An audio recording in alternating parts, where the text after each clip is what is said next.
Personal account के types में तीसरा वाला रिप्रेजेंटेटिव पर्सनल अकाउंट शुरू करने जा रहा है।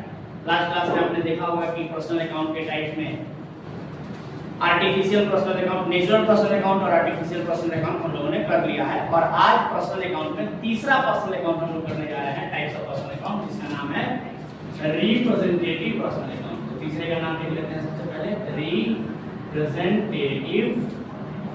Representative personal account, right. तो ये हो गया आपका रिप्रेजेंटेटिव पर्सनल अकाउंट। हिंदी में बोले तो क्या बोलते हैं इसको, प्रतिनिधित्व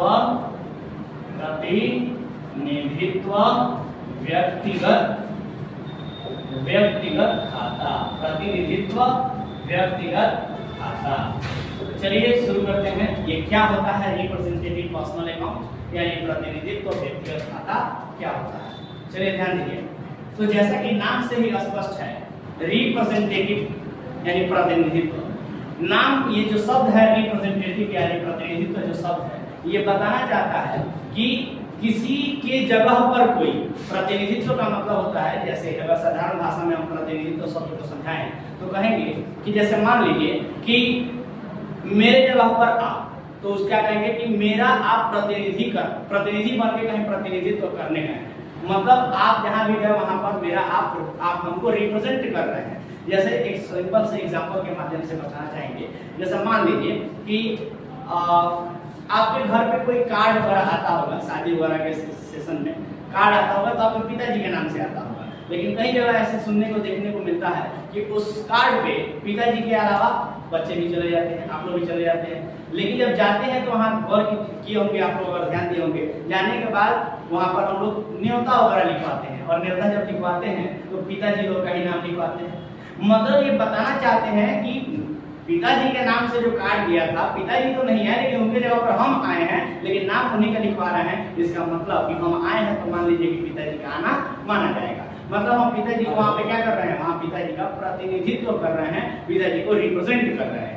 आया बात समझ में? तो सबसे पहले तो इस शब्द का मतलब समझना है, और भी ऐसे एग्जांपल से समझाना चाहेंगे। जैसे मान लीजिए कि जैसे गांव वगैरह साइड में देखने को मिलता है, या शहरों में भी देख सकते हैं, इलेक्शन होता है तो बहुत सारे इलेक्शन में लेडीज सीट रिजर्व होते हैं, लेडीज सीट रिजर्व होते हैं, यानी कि लेडीज लोग वहां से उस पद से खड़ी होती है, जैसे मुखिया हो गया, सरपंच हो गया, वार्ड हो गया, इन सब पदों से।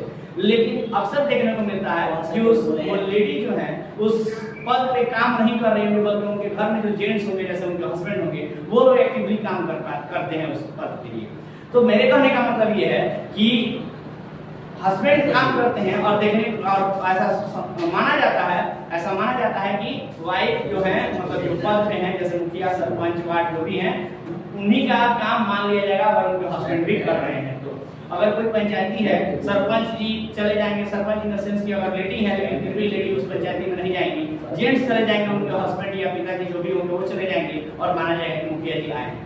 लेकिन वास्तविकता में मुखिया तो लेडी जो है वो औरत है, लेकिन औरत कहीं जाती नहीं है काम पर, मुखिया के पद पर है लेकिन मुखिया करने नहीं जाएंगे, कहीं मुखिया का काम पड़ेगा। तो कहने का मतलब ये है कि ऐसे तमाम शब्द और तमाम रियल लाइफ एग्जांपल भी आप लोग ले सकते हैं, और प्रतिनिधित्व यानी कि रिप्रेजेंटेटिव शब्द को समझते हैं। जैसे एक और एग्जांपल देना चाहेंगे। जैसे मान लीजिए कि नहीं हो पा रहा है, जैसे क्या होता है कि इलेक्शन होते हैं तो आप लोगों ने सुना होगा कि MP, MLA ये सभी लोग क्या होते हैं कि अब चूंकि हम लोग आम जनता संसद भवन तक, सरकार तक नहीं जा सकते हैं, अपनी बातों को नहीं रख पाते हैं, तो इसके लिए हम लोग क्या करते हैं, सरकार ने ऐसा व्यवस्था बनाया है कि हम लोगों का कुछ ग्रुप के लोगों का, यानी कि कुछ संख्या के लोगों का, जैसे एक जिला के लोगों का मान लीजिए कि एक MP बनेगा, एक जिला के लोगों का एक MP बनेगा, ताकि वो MP जो होगा मेंबर ऑफ पार्लियामेंट, वो पार्लियामेंट में जाके क्या करेगा, यहाँ सिवान जिला के जो भी प्रॉब्लम्स होंगे वो जाकर के वहां पर रखेगा। यानी हम ये कह सकते हैं कि हम लोग आम जनता क्या करते हैं, एक व्यक्ति को अपना प्रतिनिधि बना के भेजते हैं, ताकि वो क्या कर सके, जिला की समस्या का समाधान कर सके। मेरे कहने का मतलब ये है कि प्रतिनिधि शब्द को समझना बड़ा आसान है। तरह तरह के एग्जांपल से हम लोग समझ सकते हैं कि प्रतिनिधि शब्द का मतलब क्या है, और ये सभी एग्जांपल में हमें यही चीज निकल के आता है, देखने को मिलता है कि प्रतिनिधि का मतलब क्या है कि किसी और के जगह पर कोई और, किसी और के जगह पर कोई और, उसी को बोलते हैं प्रतिनिधि। यानी कि रिप्रेजेंट करना, सिंपल शब्द में कहें तो प्रतिनिधित्व यानी रिप्रेजेंटेटिव का मतलब होता है कि किसी को क्या करना, रिप्रेजेंट करना। क्या करना, रिप्रेजेंट करना, यानी कि किसी को इंडिकेट करना यानी उसको दर्शाना, हिंदी में बोले तो दर्शाना। अब जरा ध्यान दीजिएगा, अगर इसको हम अकाउंट के भाषा में बोले, अकाउंट जो हम लोग पढ़ रहे हैं, अकाउंट की भाषा में अगर बोले तो ये कह सकते हैं कि कोई ऐसा अकाउंट, हाँ एक और बात का ध्यान रखिएगा कि चूंकि हम लोग अकाउंट पढ़ रहे हैं और अकाउंट में भी कौन सा अकाउंट पढ़ रहे हैं, तो पर्सनल अकाउंट पढ़ रहे हैं। और पर्सनल क्या टाइप पढ़ रहे हैं, जिसमें तीसरा टाइप है रिप्रेजेंटेटिव पर्सन।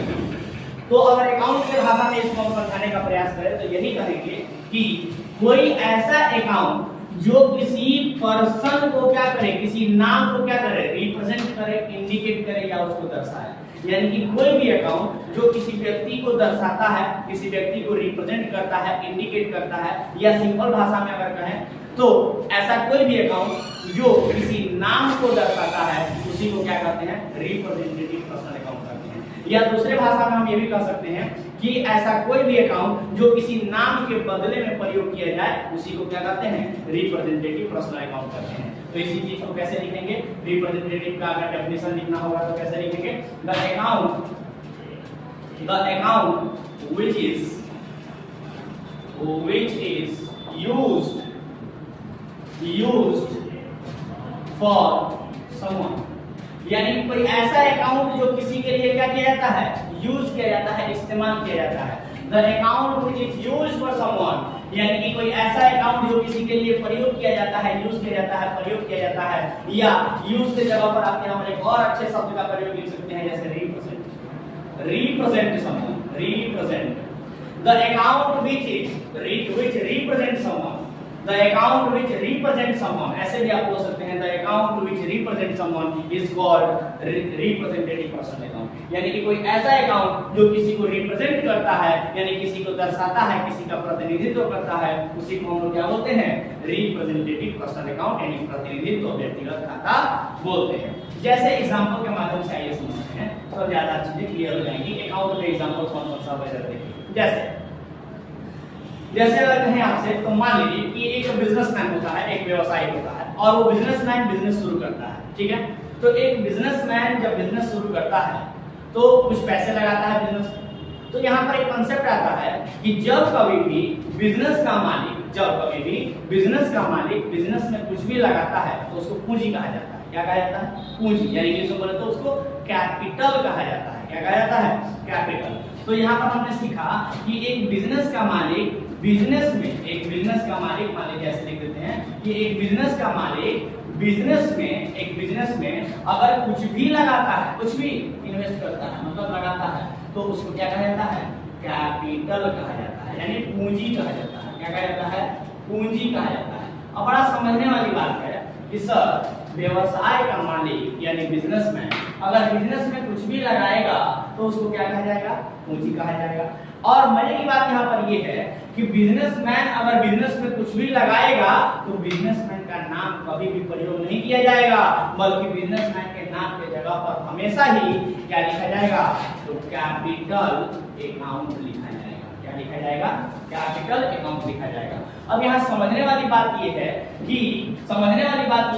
कि बिजनेसमैन जब भी बिजनेस में लगाएगा कुछ भी, चाहे वो पैसा लगाए, कोई वस्तु लगाए, कोई संपत्ति लगाए, जैसे मशीन लगाया, फर्नीचर लगाया, स्टॉक लगाया, कुछ भी लगाएगा या पैसा लगाया, तो जब कभी भी व्यवसाय का मालिक व्यवसाय में कुछ भी लगाएगा, कुछ भी इन्वेस्ट करेगा, निवेश करेगा, तो उसके नाम के जगह पर कैपिटल अकाउंट लिखा जाएगा, उसका नाम कभी भी प्रयोग में नहीं लाया जाएगा। और ये बात एक कॉन्सेप्ट है जिसका नाम है बिजनेस एंटिटी कॉन्सेप्ट, वो आपको आगे आने वाले चैप्टर्स में पढ़ाए जाएंगे। वो ये बात कहता है बिजनेस एंटिटी कॉन्सेप्ट, हिंदी में बोले तो व्यवसाय की इकाई स्वामित्व नाम से एक कॉन्सेप्ट पढ़ना है जो आपको पढ़ाया जाएगा समय के अनुसार।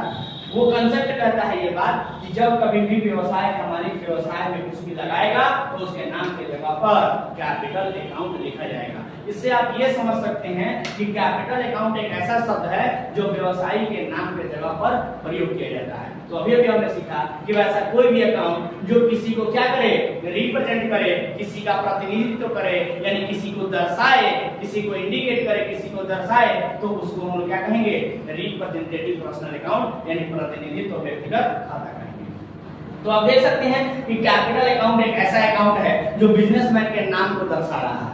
कैपिटल अकाउंट एक ऐसा अकाउंट है जो बिजनेसमैन के नाम को दर्शा रहा है। इस तरीके से हम कह सकते हैं कि कैपिटल अकाउंट एक रिप्रेजेंटेटिव पर्सनल अकाउंट है, क्योंकि कैपिटल अकाउंट बिजनेसमैन के नाम को रिप्रेजेंट कर रहा है, दर्शा रहा है या प्रतिनिधित्व कर रहा है। इसीलिए कैपिटल अकाउंट यानी पूंजी खाता क्या है, प्रतिनिधित्व व्यक्तिगत खाता यानी रिप्रेजेंटेटिव पर्सनल अकाउंट है। क्लियर हुआ ये बात? चलिए दूसरी बात हम लोग समझेंगे पूंजी खाता के बाद एक और एग्जांपल समझेंगे हम लोग कि जैसा कि हमने देखा कि व्यवसाय का मालिक व्यवसाय में कुछ भी लगाएगा, कुछ भी इन्वेस्ट करेगा, कुछ भी लगाएगा तो उसके नाम की जगह पर कैपिटल अकाउंट लिखा जाएगा। ठीक उसी प्रकार से व्यवसाय का मालिक व्यवसाय से जब कभी भी कुछ भी निकालेगा विथड्रू का मतलब होता है निकालना कहता है कि व्यवसाय का मालिक व्यवसाय से कभी भी कुछ भी निकालेगा, लगाया है तो जरूरत पड़ने पर निकाल भी सकता है। तो व्यवसाय का मालिक व्यवसाय में अगर कुछ भी लगाएगा तो फिर से उसका नाम इस्तेमाल नहीं किया जाएगा, बल्कि उसके नाम के जगह पर फिर से एक अकाउंट का प्रयोग किया जाता है जिसको कहते हैं ड्राइंग अकाउंट। मतलब हिंदी में बोले तो आहरण खाता। अब ये आहरण खाता जो है ये एक ऐसा खाता है, ये ड्राइंग अकाउंट एक ऐसा अकाउंट है जिसका इस्तेमाल किया जाता है तब जब कभी भी व्यवसाय का मालिक व्यवसाय से कुछ भी निकालता है। यानी व्यवसाय का मालिक अगर व्यवसाय से कुछ भी निकालेगा तो व्यवसाय के मालिक के नाम के जगह पर ड्राइंग अकाउंट लिखा जाएगा। क्या ये बात समझ में आया? तो आपने यहाँ फिलहाल दो शब्द सीखा। पहला शब्द आपने सीखा कि व्यवसाय का मालिक व्यवसाय में कुछ भी लगाएगा तो कैपिटल अकाउंट, और व्यवसाय का मालिक व्यवसाय से कुछ भी निकालेगा तो ड्राइंग अकाउंट शब्द का प्रयोग किया जाएगा। आप देख सकते हैं कि ये दोनों ही शब्द ऐसे शब्द हैं जो व्यवसाय के मालिक के नाम को दर्शा रहे हैं। व्यवसाय के मालिक का नाम कहीं भी प्रयोग में नहीं लाया जा रहा है, बल्कि उसके नाम के जगह पर इस्तेमाल किए जाने वाले ये दो अकाउंट जो उसके नाम को दर्शाते हैं, उसके नाम को रिप्रेजेंट करते हैं, उसके नाम के जगह पर प्रयोग किए जाते हैं, और इसलिए इन दोनों अकाउंट को रिप्रेजेंटेटिव पर्सनल अकाउंट यानी प्रतिनिधित्व व्यक्तिगत खाता कहा जाता है। क्लियर हुआ कांसेप्ट? तो ये दो अकाउंट हैं, और भी बहुत सारे रिप्रेजेंटेटिव पर्सनल अकाउंट के एग्जांपल हो सकते हैं, जैसे आने वाले क्लासेस में आपको बताए जाएंगे। फिलहाल ये दो एग्जांपल्स काफी है, रखिए।